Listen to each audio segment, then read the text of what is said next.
저는 지금 분노로 떨리는 손으로 핸들을 잡고 있습니다. 오늘 밤 아들 식당을 박살내지 않으면 이 화는 풀리지 않을 것 같습니다. 68년을 살아오면서 이렇게 치밀어 오르는 감정을 느껴본 적이 있었을까요? 서울로 향하는 고속도로, 깜깜한 밤길을 달리는 제 눈앞이 흐려지고 있습니다. 혈압약을 먹어야 할 시간이 지났지만 지금은 약 같은 건 중요하지 않습니다. 제 아내가 지금 어떤 고통 속에 있을지 생각하니 가슴이 찢어질 것만 같습니다. 여보, 지금 통화 가능하세요? 몇 시간 전 아내와 나눈 마지막 통화가 자꾸 머릿속을 맴돕니다. 전화기 너머로 들려온 아내의 목소리는 평소와는 달랐어요. 지친 듯, 초조한 듯, 무언가를 숨기려는 듯한 그 목소리에서 저는 직감적으로 무언가 잘못되었음을 느꼈어야 했습니다. 3개월 전으로 거슬러 올라가 보면 그때만 해도 우리 부부의 일상은 평화로웠습니다. 30년간의 건설 현장 소장 생활을 정리하고 부산 기장의 작은 빌라에서 관리소장으로 일하며 보내는 나날들이었죠. 아내의 허리 수술 후 재활을 위해 서울 생활을 정리하고 내려온 결정이 그때까지만 해도 옳았다고 생각했습니다. 아버님, 어머님, 저희가 부탁드릴 게 있어서요. 어느 늦가을 저녁 아들 부부가 갑자기 찾아왔습니다. 서울에서 일식당을 운영하는 아들 부부는 최근 장사가 잘 되면서 일손이 부족하다고 했어요. 처음에는 단순히 손주들 하원 후 돌봄만 부탁한다고 했습니다. 8살 현우, 5살 서연이를 돌봐달라는 부탁이었죠. 어머님, 제가 식당 일도 있고, 요즘 일이 많아져서, 육아에 살림까지 혼자는 너무 힘들어요. 아이들 하원 시간에 잠깐만이라도 봐주실 수 있으실까요? 며느리는 거의 울 것 같은 목소리로 부탁했습니다. 저는 즉시 반대했죠. 당신 아직 허리도 완전히 낫지 않았는데. 시간 맞춰 약도 먹어야 하고. 서울 올라가서 애들 보는 것도 무리야. 하지만 아내는 달랐습니다.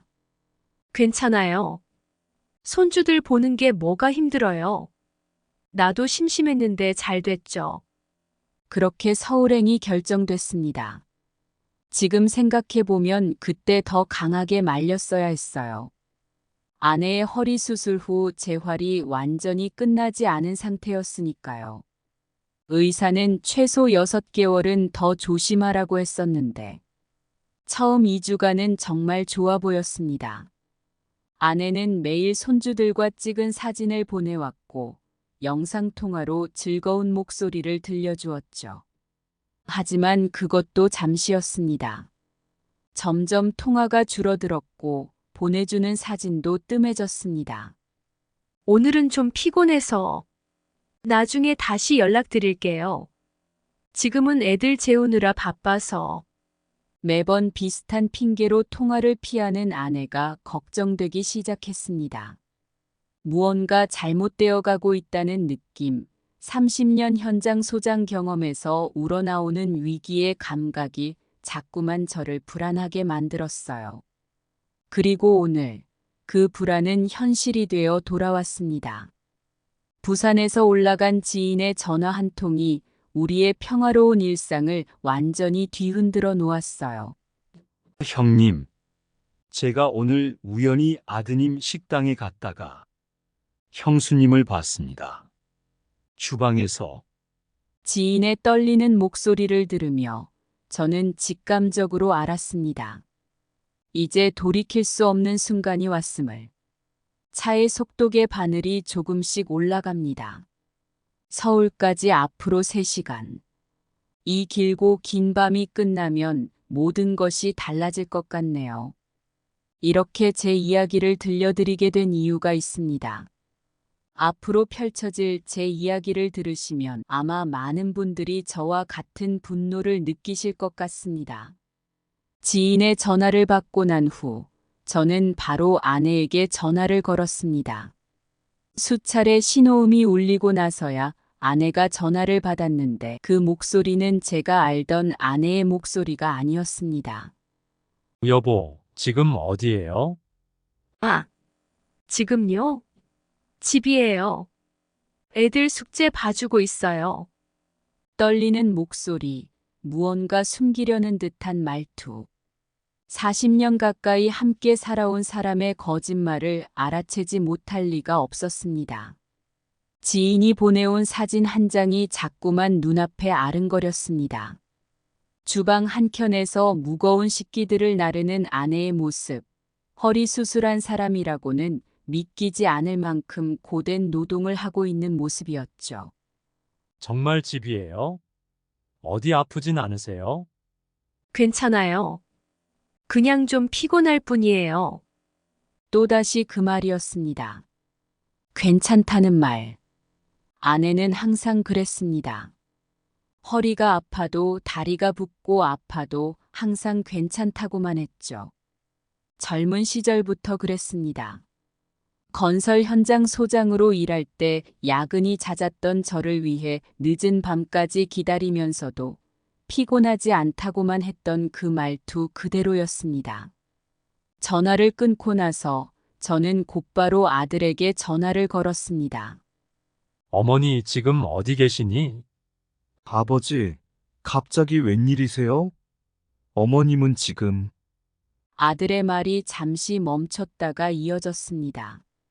집에서 애들 봐주고 계세요. 그 순간 저는 확신했습니다. 아들도 거짓말을 하고 있다는 것을. 순간 머리가 하얘지고 손이 부들부들 떨렸습니다. 잠시 후 다시 걸려온 지인의 전화가 제 의심을 확신으로 바꾸어 놓았죠. 형님, 제가 식당에서 본 게 이게 처음이 아닌 것 같습니다. 주변 사람들 얘기를 들어보니 형수님이 거의 매일 점심 무렵부터 밤 9시까지 주방에서 일하신다고 합니다. 허리도 안 좋아 보이시는데 바쁘면 쉬지도 못하게 하고 지인의 이야기를 들으며 저는 점점 더 큰 분노가 치밀어 오르는 것을 느꼈습니다.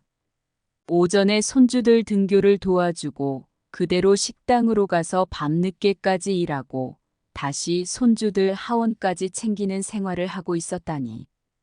허리 수술한 65세의 노모를 이렇게 부려먹다니. 도대체 이게 사람이 할 짓입니까? 그게 다가 아닙니다, 형님. 보아하니 따로 월급 같은 것도 안 받으시는 것 같더라고요. 순간 제 귀를 의심했습니다. 부모를 부려먹는 것도 모자라서 돈도 안 주고 있다니. 정성껏 키워온 자식이 그것도 집도 사주고 식당 자금까지 지원해줬는데 자식이 어떻게 이럴 수가 있습니까? 얼마 전에는 허리가 아프다고 잠시 쉬려고 하셨는데 며느리가 손님 많은 시간이라고 눈치를 주더래요. 그래서 진통제 먹고 다시 일어나셨다고. 전화기를 든 제 손이 부들부들 떨리기 시작했습니다. 3개월 전 아내가 서울로 올라갈 때 챙겨간 허리 보조기가 떠올랐습니다. 의사가 얼마나 신신당부했겠습니까? 무거운 것을 들지 말라고, 오래 서 있지 말라고.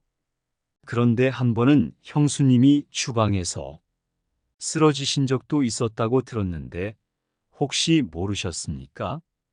그 순간 뭔가가 제 머릿속에서 툭 하고 끊어지는 것 같았습니다. 아내가 통화할 때마다 숨기려 했던 것, 피곤하다며 얼버무리던 것, 영상통화를 거절하던 이유.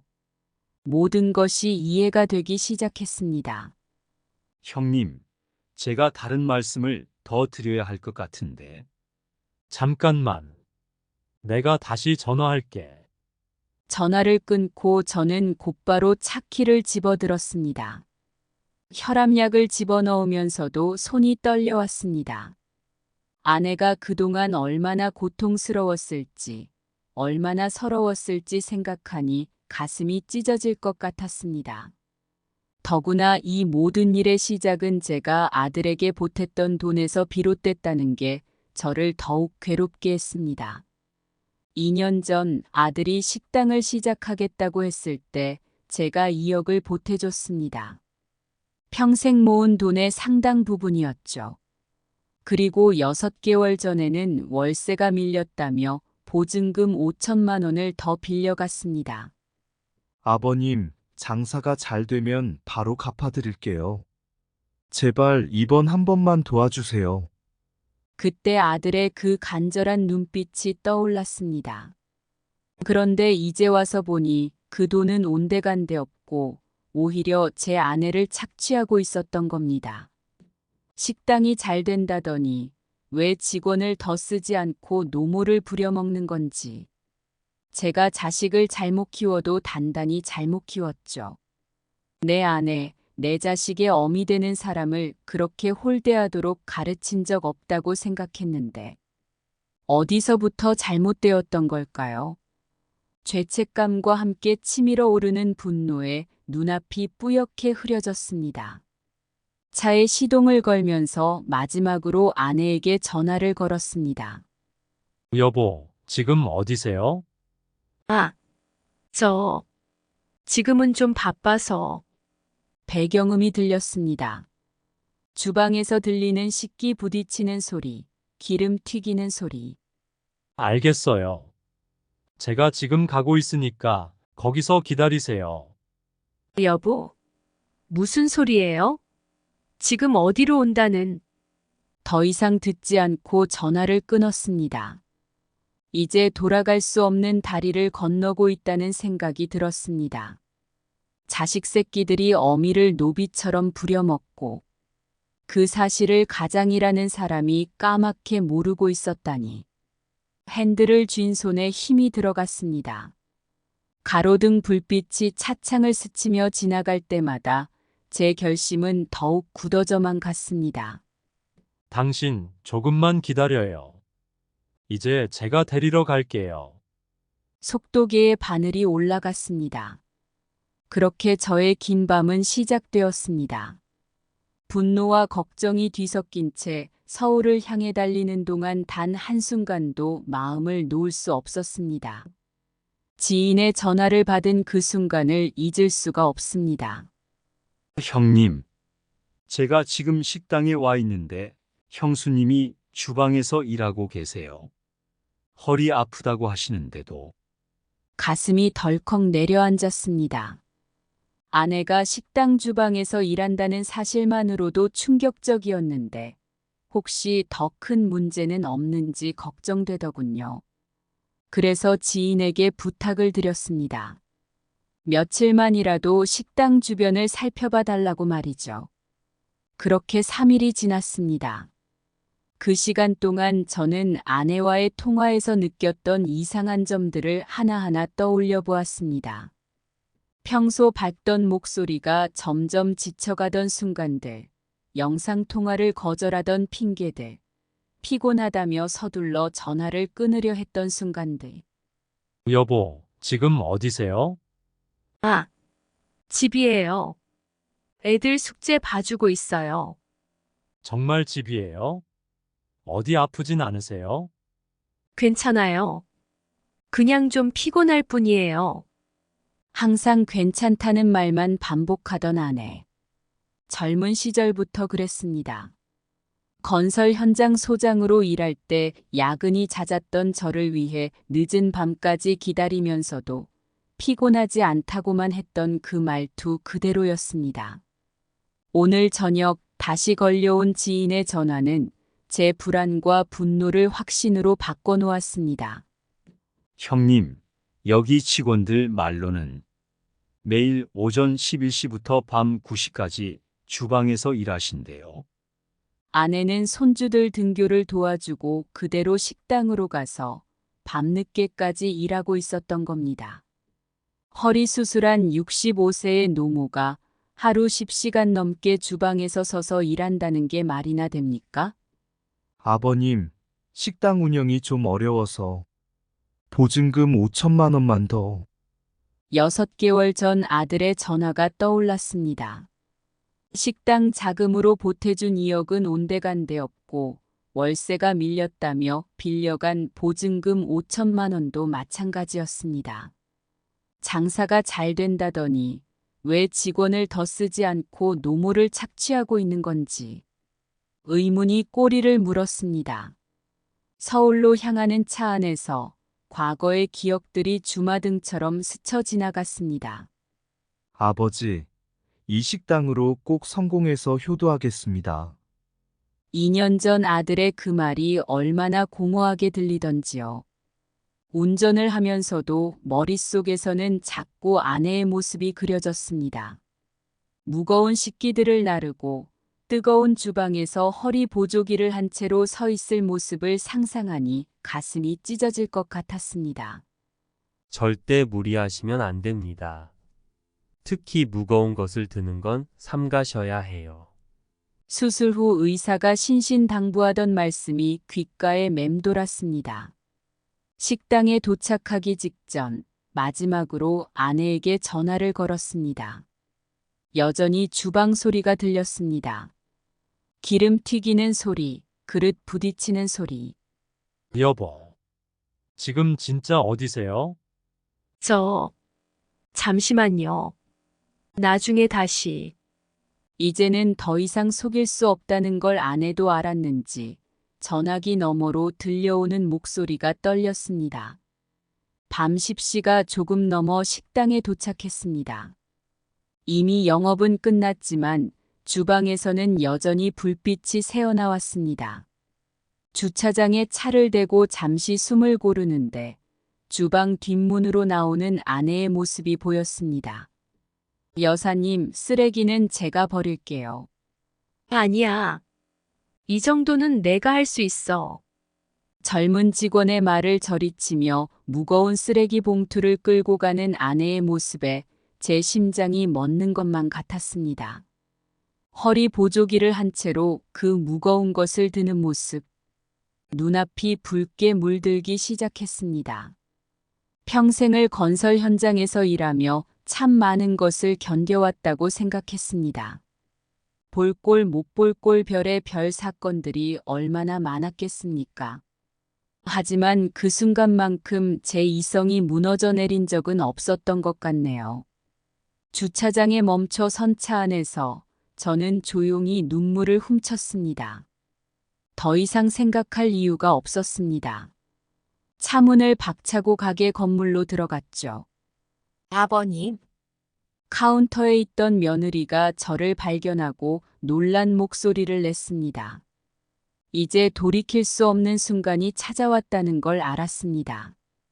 오늘 밤이 지나면 우리 가족의 모든 것이 바뀌어 버릴 거란 걸 직감적으로 느꼈습니다.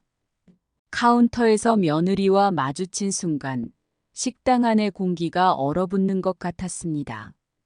어머님, 쓰레기는 두고 들어오세요. 제가 할게요.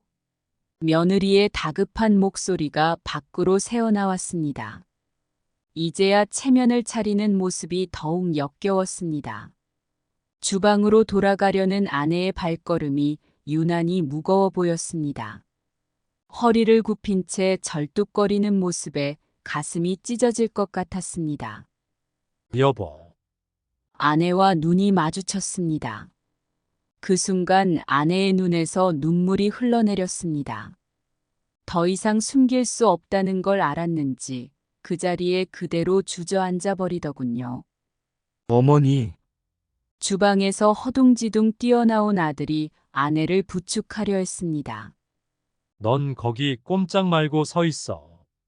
제 목소리가 떨려 나왔습니다. 30년 건설 현장을 다니며 잔뼈 굵어진 사내의 목소리가 아니었습니다. 그저 가슴이 무너져 내리는 한 여자의 못난 남편의 절규였습니다. 도대체 이게 무슨 짓이냐? 주방 구석구석을 둘러보았습니다. 기름때 묻은 바닥, 무거운 식기들이 쌓여 있는 싱크대, 아내가 앉았던 듯한 작은 플라스틱 의자. 3개월 동안 아내가 보냈을 시간이 한순간에 그려졌습니다. 제 눈에 들어오는 가게의 모든 것을 때려 부수고 싶은 충동을 간신히 참아냈습니다. 아버님, 저희가 설명드리려고 했는데. 설명? 무슨 설명? 허리 수술한 너희 어머니를 주방에서 종처럼 부려먹은 걸 설명이라도 할 수 있다고 생각하나? 며느리의 얼굴이 하얗게 질렸습니다. 아들은 고개를 푹 숙인 채 말을 잇지 못했습니다. 그래, 말을 해봐. 왜 이런 짓을 했는지. 내가 2억을 줬을 때, 그리고 5천만 원을 더 줬을 때, 그때 네가 말하던 효도하겠다는 모습이 이런 거였어. 주방 한켠에서 눈치를 보던 알바생들이 조용히 퇴근하기 시작했습니다. 늦은 시간까지 일하던 그들의 눈빛에서 죄책감이 묻어났습니다. 아마도 그동안 이런 상황을 지켜보면서 많이 힘들었을 겁니다. 이 상황에도 제 어미를 챙기기보다 눈앞에 제 눈치만 보는 아들 부부가 어찌나 꼴보기 싫던지 뺨이라도 한 대씩 갈겨주고 싶은 마음을 꾹꾹 집어 삼켰습니다. 여보, 일어나요. 이제 집에 가요. 아내에게 다가가 조심스레 부축했습니다. 그제야 아내의 손이 얼마나 거칠어졌는지 팔에 화상 자국이 생겼는지 보였습니다. 아버지, 저희가, 돈 다 준비해라. 내일까지. 네? 무슨, 내가 준 돈 전부 다. 내일까지 내 통장으로 입금해. 알겠어? 아들의 얼굴이 창백해졌습니다. 분명 그 돈은 이미 다 써버렸겠죠. 하지만 그건 더 이상 제 관심사가 아니었습니다. 여보, 그동안 많이 힘들었죠? 아내를 부축해 나오는데 주방 어딘가에서 핸드폰 알림음이 울렸습니다. 아마도 아내의 핸드폰이었을 겁니다. 어머님, 내일 아침에도 일찍 나오셔야 해요. 예약 손님이 많아서. 며느리가 보낸 카카오톡 메시지였습니다. 그 순간 제 이성의 마지막 끈이 끊어진 것 같았습니다. 너희 연놈들이. 정말. 사람 새끼들이 맞아? 떨리는 손으로 아내의 핸드폰을 들어 과거 메시지들을 확인했습니다. 어머님, 오늘은 좀 일찍 와주세요. 설거지가 너무 밀렸어요.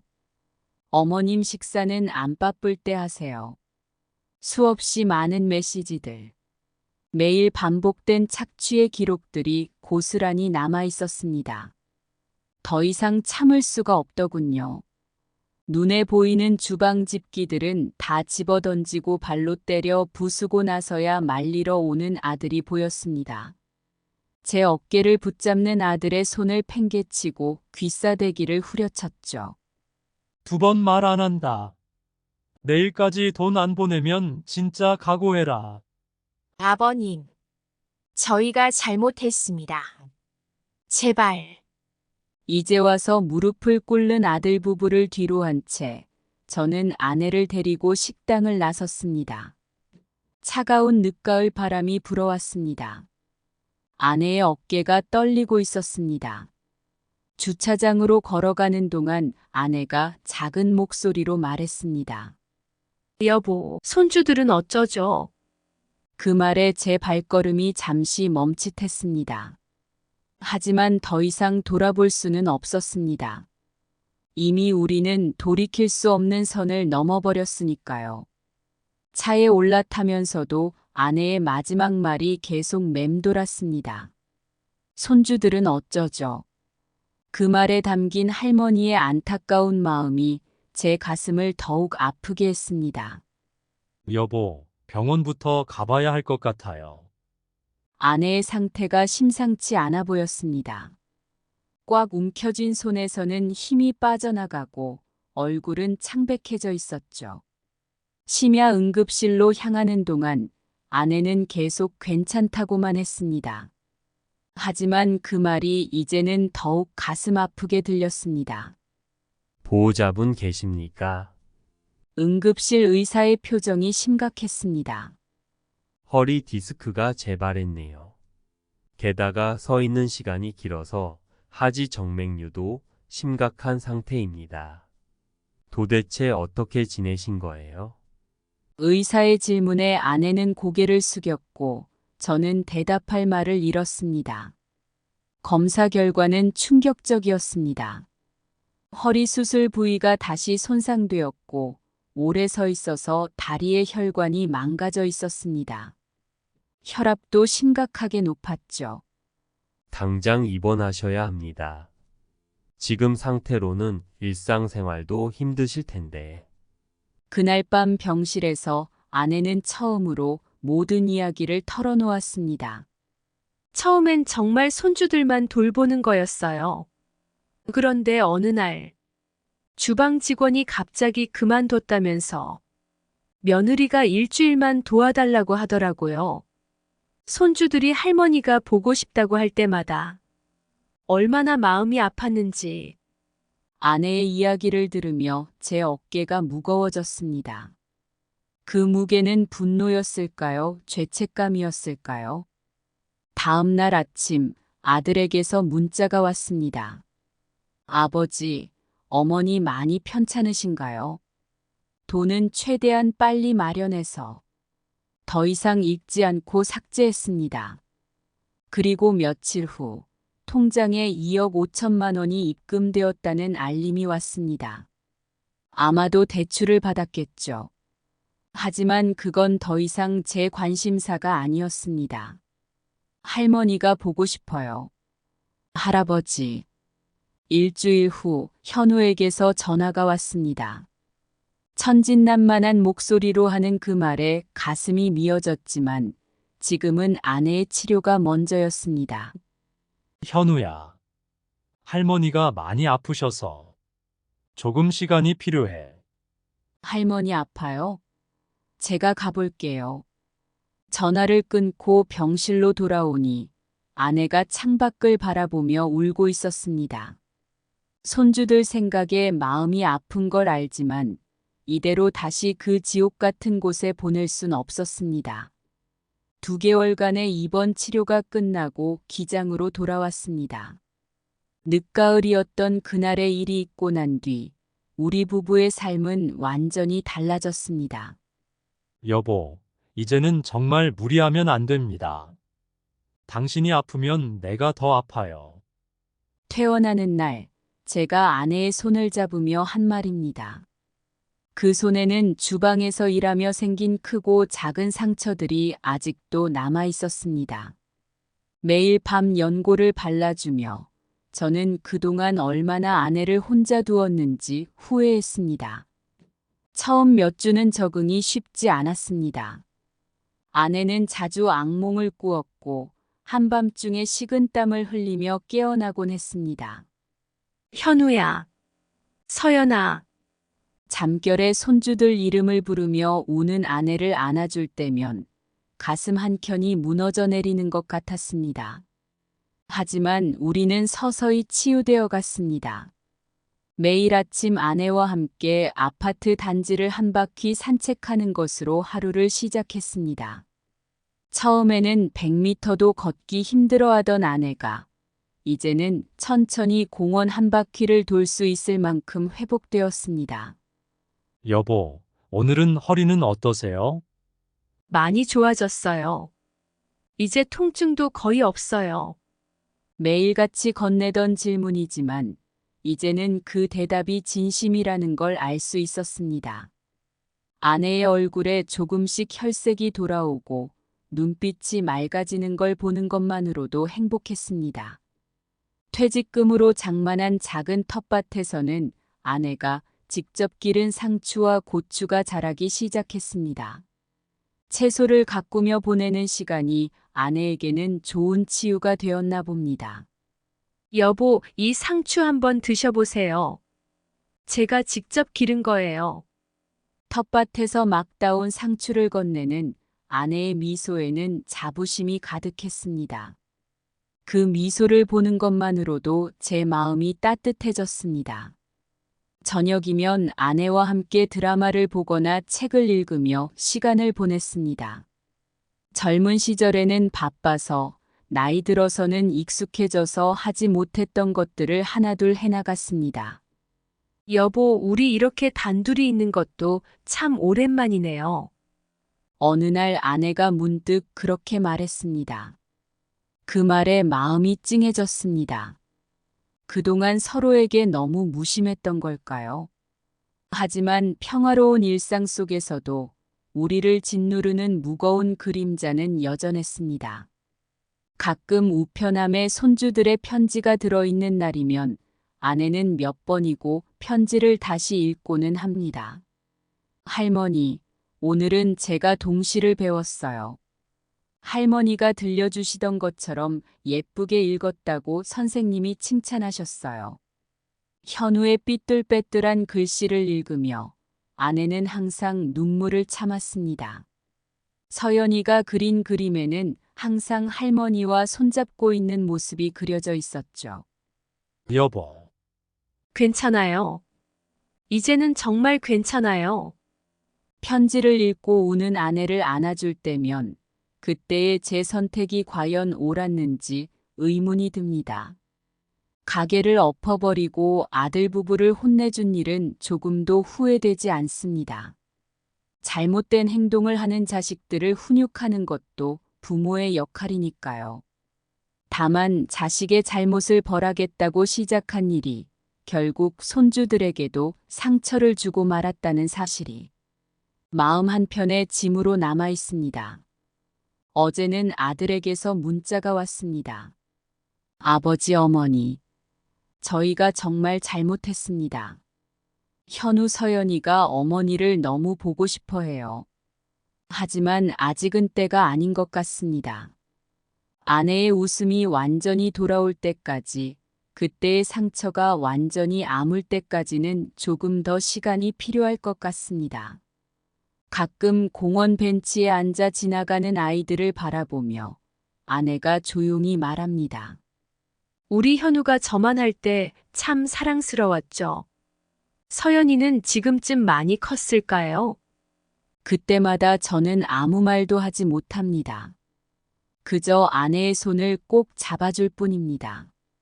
시간이 지나고 아내를 위한 행동이 어쩌면 제 화를 모시긴 행동이었나 하는 생각도 듭니다. 아내 몰래 손주들이 보낸 편지를 읽어볼 때면 어린 아이들이 무슨 잘못이 있나 하는 생각이 자꾸만 나서 스스로를 자책하고 또 고민하게 됩니다. 저도 다른 사람들의 이야기를 들을 때면 자식 잘못 키웠네 욕하면서 연 끊고 살라며 말했었는데 막상 제가 당사자가 되고 나니 말처럼 그게 쉽지가 않네요. 제가 잘못했던 걸까요? 어떻게 행동하는 것이 더 나았을지 여러분의 조언을 들어보고 싶습니다. 가감없이 편하게 말씀 부탁드리겠습니다. 감사합니다.